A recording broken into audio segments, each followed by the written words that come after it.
बाबा बैद्यनाथ धाम की पौराणिक कथा। प्राचीन काल की बात है।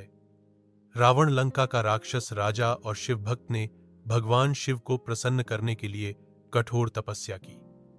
उसने भगवान शिव को प्रसन्न करने के लिए अपनी 9 सिरों की बलि दी, और जब वह 10वां सिर काटने जा रहा था, तभी भगवान शिव प्रकट हुए और उससे प्रसन्न होकर वरदान मांगने को कहा। रावण ने भगवान शिव से अनुरोध किया कि वे लंका में आकर निवास करें, ताकि वह हर समय उनकी पूजा कर सके। भगवान शिव ने उसे शिवलिंग रूप में अपने साथ ले जाने की अनुमति दे दी, लेकिन एक शर्त रखी, तू इस शिवलिंग को रास्ते में कहीं नहीं रखेगा। अगर रखेगा तो यह वहीं स्थापित हो जाएगा। रावण शिवलिंग लेकर लंका की ओर चल पड़ा। रास्ते में जब वह देवघर, वर्तमान झारखंड पहुंचा, तब उसे लघुशंका का अनुभव हुआ।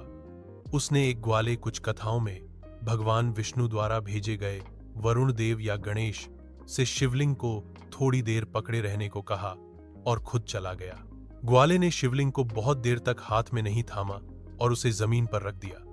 जैसे ही शिवलिंग भूमि पर रखा गया, वह वहीं स्थिर हो गया।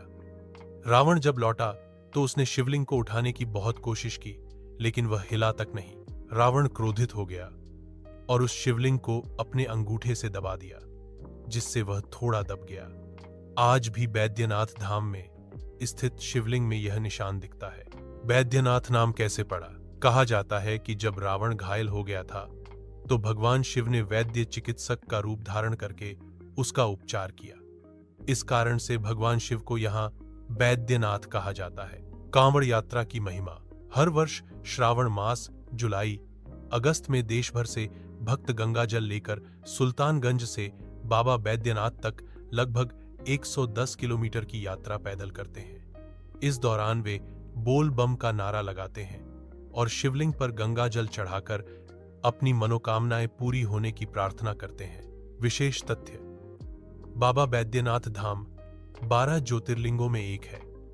यह 51 शक्तिपीठों में भी शामिल है। यहां माता सती का हृदय गिरा था। देवघर का अर्थ है देवताओं का घर।